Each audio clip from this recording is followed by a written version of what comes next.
தமிழர் பகுதியில் தொடரும் சட்டவிரோத ஆக்கிரமிப்புகள். இலங்கை இளைஞர்களை கடத்தி வெளிநாட்டில் பாரிய கொலை மேற்கொண்ட சீன நாட்டவர்கள். ஹமாஸ் அமைப்பில் சுட்டுக் கொல்லப்பட்ட முக்கிய புள்ளிகள். மூதூர் கங்குவேலி குளமானது சிலரால் சட்டவிரோதமான முறையில் ஆக்கிரமிக்கப்பட்டு நவீன இயந்திரங்களை கொண்டு சேதமாக்கப்பட்டு வருவதனால் குளத்தை நம்பி விவசாயத்தில் ஈடுபடுகின்ற விவசாயிகளின் வாழ்வாதாரம் பாதிக்கப்பட்டுள்ளதாக தெரிவிக்கப்படுகின்றது. இது தொடர்பில் சம்பந்தப்பட்ட திணைக்கள அதிகாரிகளுக்கு முறைப்பாடுகள் முன்வைக்கப்பட்ட போதும் இதுவரையிலும் எந்தவிதமான நடவடிக்கைகளும் எடுக்கவில்லை என மக்கள் கவலை வெளியிடுகின்றனர். மூதூர் பிரதேச செயலாளர் பிரிவுக்குட்பட்ட கங்குவேலி குளமானது சட்டவிரோதமான முறையில் ஆக்கிரமிக்கப்பட்டு வருவதாகவும் அதற்கு எதிரான நடவடிக்கைகள் மேற்கொள்ளுமாறும் விவசாய சம்மேளனத்தினரால் மூதூர் பிரதேச செயலாளர் காவல்துறை உத்தியோகத்தர்கள் உட்பட்ட சம்பந்தப்பட்ட அதிகாரிகளுக்கு தெரியப்படுத்தியும் இதுவரை எவ்வித நடவடிக்கைகளும் எடுக்கப்படவில்லை என விவசாய சம்மேளனம் தெரிவிக்கின்றது. இது தொடர்பில் திருவோணமலையில் நேற்றைய தினம் இடம்பெற்ற மாவட்ட ஒருங்கிணைப்பு குழு கூட்டத்தின் பின்னர் ஆளுநரை சந்தித்து இந்த விடயம் தொடர்பாக முறைப்பாடு செய்யப்பட்டுள்ளதுடன் இதனை தடுத்து நிறுத்துமாறும் கோரிக்கை முன்வைக்கப்பட்டுள்ளது. இருந்தபோதும் இன்றும் இதுவரை குறித்த சட்டவிரோத நடவடிக்கை தொடர்ந்த வண்ணமே இருப்பதாக சம்மேளன உறுப்பினர்கள் தெரிவிக்கின்றனர். நாட்டில் தேர்தல் நடத்தப்படுமானால் தற்போது நடைமுறையில் உள்ள நிறைவேற்று அதிகாரம் கொண்ட அதிபர் முறைமையை நீக்குவதற்கு எதிர்க்கட்சிகள் ஆதரவளிக்கும் என நாடாளுமன்றத்தின் சுயாதீன உறுப்பினரான பேராசிரியர் GL பீரிஸ் தெரிவித்துள்ளார். அதேவேளை இலங்கையில் நடைபெறவுள்ள அதிபர் தேர்தலை ஒத்திவைக்கும் முயற்சிகளுக்கு ஒருபோதும் ஆதரவு வழங்கப்படாது எனவும் அவர் வலியுறுத்தியுள்ளார். இலங்கையில் அடுத்த ஆண்டு நாடாளுமன்ற தேர்தல் நடைபெற உள்ளதாகவும் அதனைத் தொடர்ந்து அக்டோபர் மாதம் தேர்தல் நடைபெறவுள்ளதாகவும் தெரிவிக்கப்பட்டுள்ளது.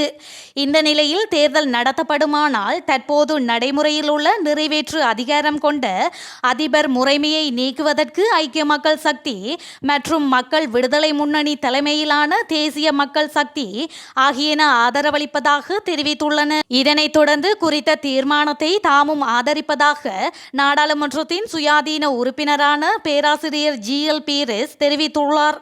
அத்துடன் இலங்கை எதிர்நோக்கும் பொருளாதார நெருக்கடிகளுக்கு மத்தியில் தேர்தலை நடத்துவதற்கான பாரிய நிதியை செலவிட முடியாது என ஐக்கிய தேசிய கட்சியின் தவிசாளரும் நாடாளுமன்ற உறுப்பினருமான வஜிர அபேவர்த்தன தெரிவித்திருந்ததை அவர் நினைவூட்டியுள்ளார். ஐக்கிய தேசிய கட்சி எந்த ஒரு திட்டமுமின்றி இவ்வாறான கருத்துக்களை முன்வைக்காதெனவும் அவரது கருத்தின் பின்னணியில் பாரிய திட்டம் ஒன்று இருக்கும் எனவும் GL பீரிஸ் குற்றம் சாட்டியுள்ளார். இதேவேளை தேர்தல்களை நடத்துவதற்கான சாதகமான சூழலை உருவாக்குவதற்காக உத்தேச பயங்கரவாத எதிர்ப்பு சட்ட மூலத்தையும் இணையவழி பாதுகாப்பு சட்ட மூலத்தையும் அரசாங்கம் அறிமுகப்படுத்தியுள்ளதாக அவர் கூறியுள்ளார். மேலும் இவ்வாறான அரசாங்கத்தின் நடவடிக்கைகள் தாம் உள்ளிட்ட எதிர்க்கட்சிகள் தொடர்ந்தும் எதிர்க்கும் என GL பீரிஸ் மேலும் தெரிவித்துள்ளமை குறிப்பிடத்தக்கது. இந்து சமுத்திர எல்லை நாடுகள் சங்கத்தின் அமைச்சர்கள் கூட்டத்தில் பங்கேற்பதற்காக இலங்கை விஜயம் மேற்கொண்டுள்ள இந்திய வெளிவிவகார அமைச்சர் ஜெய்சங்கர் பல்வேறு தரப்பினரை சந்தித்து கலந்துரையாட உள்ளார். இந்து சமுத்திர எல்லை நாடுகள் சங்கத்தின் அமைச்சர்கள் கூட்டத்தில் பங்கேற்பதற்காக நேற்று இரவு இந்திய வெளிவிவகார அமைச்சர் ஜெய்சங்கர் இலங்கைக்கு விஜயம் செய்திருந்தார். அவரை உயர்கல்வி ராஜாங்க அமைச்சர் சுரேன் ராகவன், இலங்கைக்கான இந்திய உயர்ஸ்தானிகர் கோபால் பாக்லே ஆகியோர் விமான நிலையத்தில் வைத்து வரவேற்றனர். கொழும்புக்கு மீண்டும் வருகை தந்ததையிட்டு மகிழ்ச்சியடைந்ததாகவும் இந்திய இலங்கை உறவுகள் தொடர்ந்தும் முன்னேற்றமடைந்து வருவதாகவும் அவர் தனது ட்விட்டர் பக்கத்தில் பதிவிட்டுள்ளார். ஜெய்சங்கர் அதிபர் ரணில் விக்ரமசிங்க, பிரதமர் உட்பட அரசாங்கத்தின் உயர்மட்ட தலைவர்களுடன் கலந்துரையாடல்களை நடத்த உள்ளார். மேலும் நாளை வியாழக்கிழமை திருகோணமலைக்கும் செல்ல உள்ளார். திருகோணமலை துறைமுகத்தில் இந்தியா முன்னெடுக்க உள்ள அபிவிருத்தி பணிகள், சீனகுடா விமான நிலையத்துக்கு விமான சேவைகளை ஆரம்பிப்பது, திருகோணமலை எண்ணெய் குதங்கள் உட்பட பல்வேறு விடயங்கள் குறித்து அவர் கலந்துரையாடல்களை நடத்தக்கூடும் என ராஜதந்திர மட்ட தகவல்கள் தெரிவிக்கின்றன. இவ்வாறான சூழலில் தமிழ் தேசிய கூட்டமைப்பு உள்ளிட்ட வடக்கின் ஏனைய கட்சிகளும் தெற்கின் சில தமிழ் கட்சிகளும் ஜெய்சங்கரை சந்திக்க நேரத்தை கோரியுள்ளதாக தகவல்கள் மேலும் வெளியாகியுள்ளன.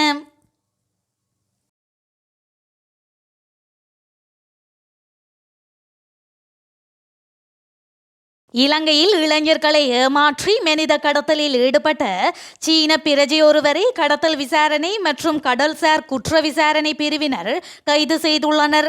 சந்தேக நபர் நேற்று நீர்கொழும்பு நீதிமன்றில் முன்னிலைப்படுத்தியதை அடுத்து எதிர்வரும் 19ஆம் திகதி வரை விளக்கமறியலில் வைக்கப்பட்டுள்ளார்.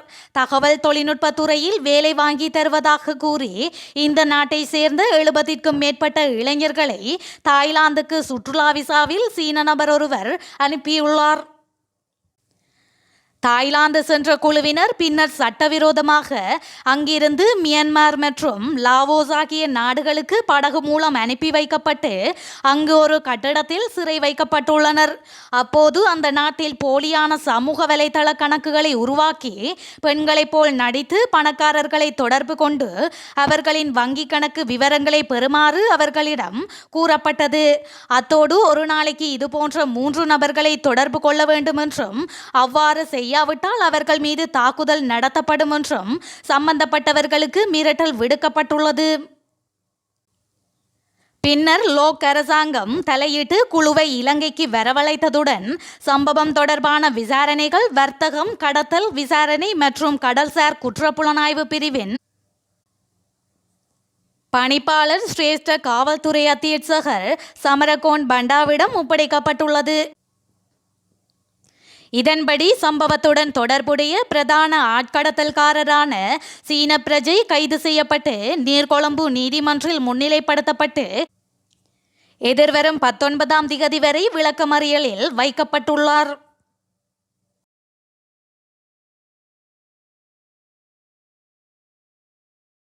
நாடாளுமன்றத்தில் தற்போது அரசியல்வாதிகள் குழுவல்ல, நாட்டை அளிக்கும் நோக்கில் செயற்படும் பயங்கரவாதிகளே இருப்பதாக மிகிந்தல ரஜமகா விகாரையின் தலைவர் வணக்கத்துக்குரிய வலஹங்குண வேவே தம்மரத்ன தேரர் தெரிவித்துள்ளார். நாட்டு மக்களை நேசிக்கும் ஆட்சியாளர் யாரும் இல்லை என்றும் நல்லதோ கெட்டதோ தங்களை வளப்படுத்திக் கொள்வதே அவர்களின் ஒரே நோக்கம் என்றும் அவர் கூறினார்.